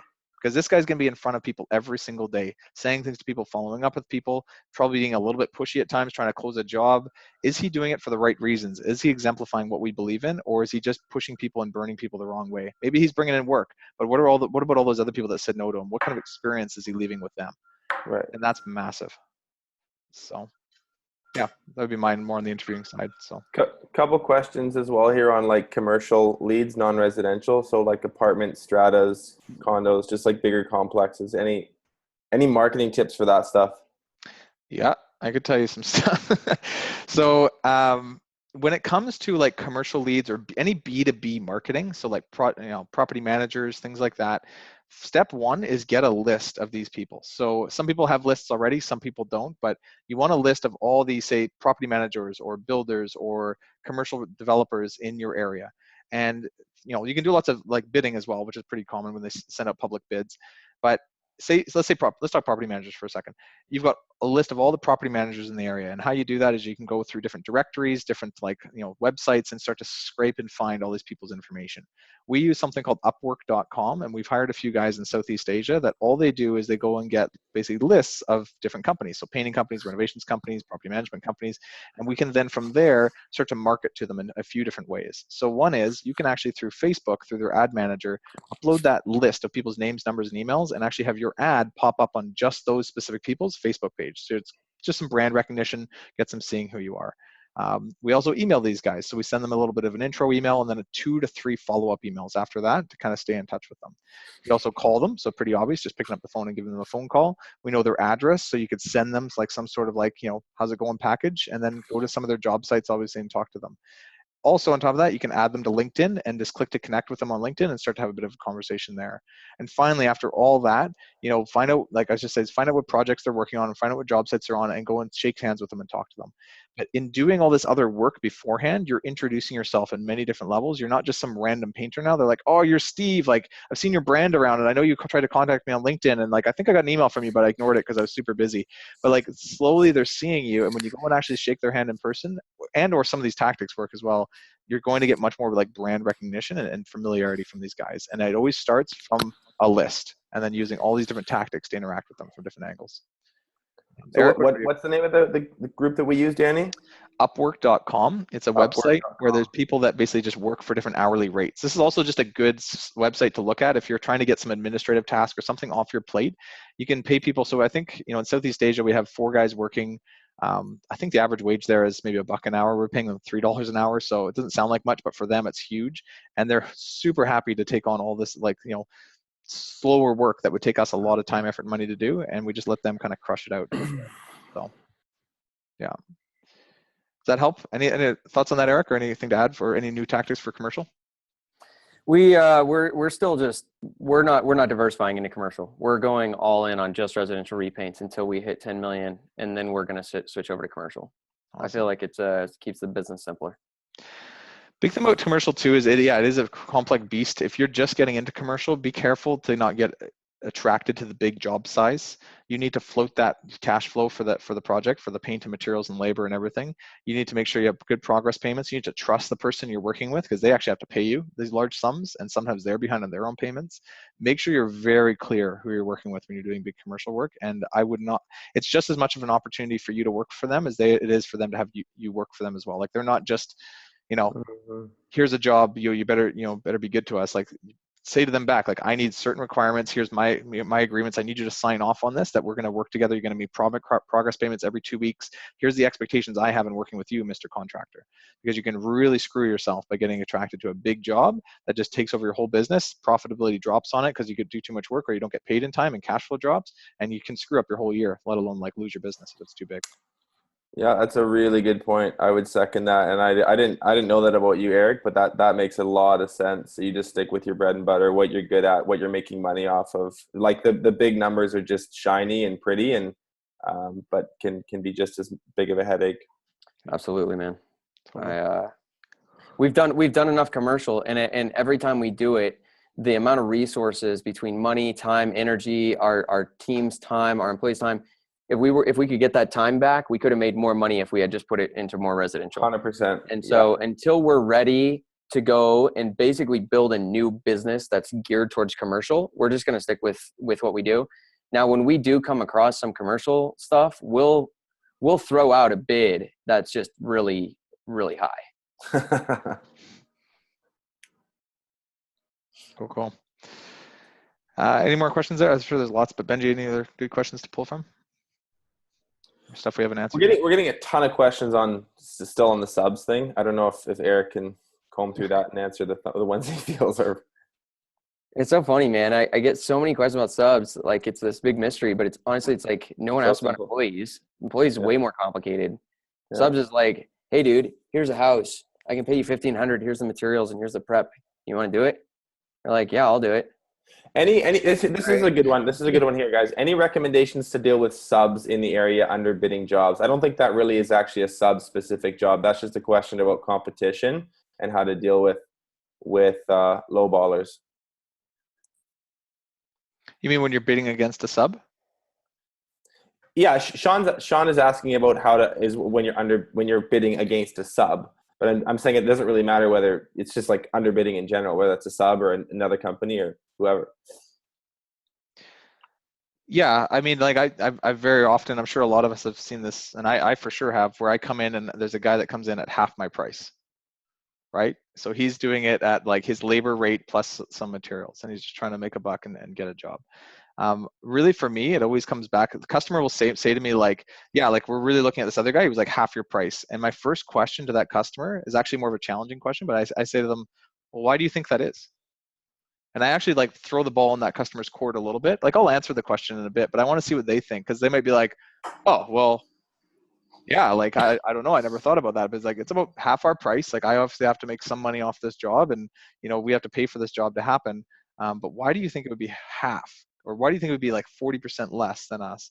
And they might go off on a few different reasons, but a lot of times they like kind of answer their own question. They're just like, they're probably not giving me the service. They're probably not providing the same paint as you are. They're probably not. And then they go off, and I'm like, yeah, like totally. And then I just go into a little bit of a talk about like at the end of the day, there's many different ways to approach a house. There's many different ways to prep a house. There's many different types of products we can put on a house. And what I did is I took time to understand your needs, which are X, Y, and Z. So I bring up their needs and say, based on these needs, I provided you the exact paint job that you need. Not more, not less, but the exact one. I could certainly, have guys come in and do a quick one coat process with very little prep and come in at about half the price. But none of the things that you're paying me to do would get accomplished. And that's what I've kind of priced you for and quoted you for. So just match their needs with the price of the job and make sure you show the features of that. But really, I also challenge the customer a little bit to say, like, why do you think that is? And get them thinking a bit about it, just so it's not me defending myself the whole time. Another super common one that a lot of customers wouldn't actually know to ask for, and it's your job to educate them on that, is like, that might not be a fixed price contract. Like what they're saying they can do it for is what they're saying they can do it for now. Whereas with you, or at least in my experience, we always gave it's not going to go up. This is fixed. Totally. Just because somebody says they can do it for half as much now, it doesn't mean that they won't raise it by whatever. And I think what's fundamental to what Danny just said, guys, is that the customer is going to listen to Danny because of trust, and it's really about trust. It's not about price. If they trust Danny, his price is the right price. If they trust the other guy more, his price is the right price. They don't know which price is the right price. They're going to go with who they trust. And so, you're not going to run into that. Like people get worried about low bidders, but you don't need to book 100% of your jobs. And if you're doing an excellent job in the sales process and building trust and really taking care of customers, the guy who's bidding your job at half is not going to have a good sales process. He's not going to be a good communicator. He's not going to be detail oriented. The right customers will know that, and they'll go with you. So. Totally. I've always been a big believer that like price is irrelevant in the presence of value. Like if you really think about what that means, like people need, and what really sucks is sometimes people say, well, this is like, I would never pay for this paint job. This is a $25,000 paint job for this person's house. I would never pay for this. It's like, yeah, but you're also potentially not living in a house that requires a $25,000 paint job. And that person probably sees value and money and their time in a very different perspective than you do. And you have to realize, like, what can you do to provide value for that person to make it worth $25,000? I know a guy, Dunbar Painting, the guy we talked about, his average job size is about $25,000 to $30,000 for a residential house in downtown Vancouver. But these people's houses are worth $1 to $2 million a piece. And for them, the time and effort and money that goes into producing this and painting this house is saving a ton of the equity in their home, their own personal time. They're all like highly busy professionals. And you always just ask yourself, like, is this price reflecting the value of what this person is really looking for? And if it is, awesome. But make sure you're always focused on what is the value to this person and how can my price reflect that versus just a random price. So cool. Let's throw this out again. If you guys haven't yet, just this little thing to get your templates. Let's put it in the chat window again. Basically just two things for that thing. So that's to get all the downloads from today. So that way we kind of know who you are. And then if you do want to chat with us, you can indicate that at the bottom of the form as well. Other questions there, Benji? Things to go through? Nothing that you didn't cover. Cool. Awesome. Sweet, guys. Well, that was good. That was a good way to spend a Wednesday afternoon. Eric, I'm going to come see you. Tomorrow I'm going to fly out. So it'd be good to come give you a big hug, give you a wet willy and a noogie. And Benji, man, thanks for being on the call with us. Andrea, I think, is off now, but yeah, thanks for Andrea she was on the back end the whole time monitoring everything. Everyone out there, like, Benji. Absolutely. Yeah, that was awesome. Really fun. Let's do these more. We should do these more. So we'll do these more often with you guys. Everybody, thanks for coming on the call and sticking around and being a part of this. I hope everybody got a little nugget. Again, if you're one of the downloads from today, one of the templates that we talked about, and you're also or curious to chat with us further about BTA and what we can do for you, fill out the form below. I'm going to spend the next couple hours reading through all of these, and then one by one, basically sending out emails to say, like, yep, let's connect further, or, here's just the templates you required, and then I'll have our team follow up with you as well to set you guys up for some of our assessment meetings. Like I said, the end of all this, yeah, like we're out here to help you guys and see how to make you guys do better. For a select few, I will spend quite a bit of time with you. We'll put in about 2 hours to do a full business assessment, and yeah, we'll see if we can help you guys out. So other than that, thanks guys. Yeah, looks like you guys learned a lot. Thanks for the comments, feedback. Let us know how we did, and you guys have a good week. Hopefully we can help you guys out in the next fiscal year.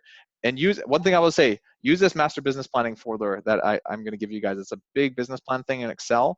I tried to make a good how-to video to help you guys follow through on it, but it'll be a game changer for next year. If you can plan out your year, think ahead how many hours you need, how many dollars you need, how much profit you need to make, and then start to track and see how you're actually doing through all of that.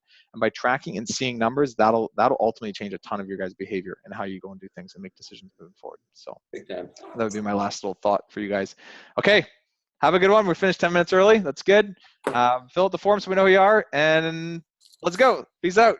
Bye, guys. See you soon, Danny. Bye, guys. Later. Bye, everyone.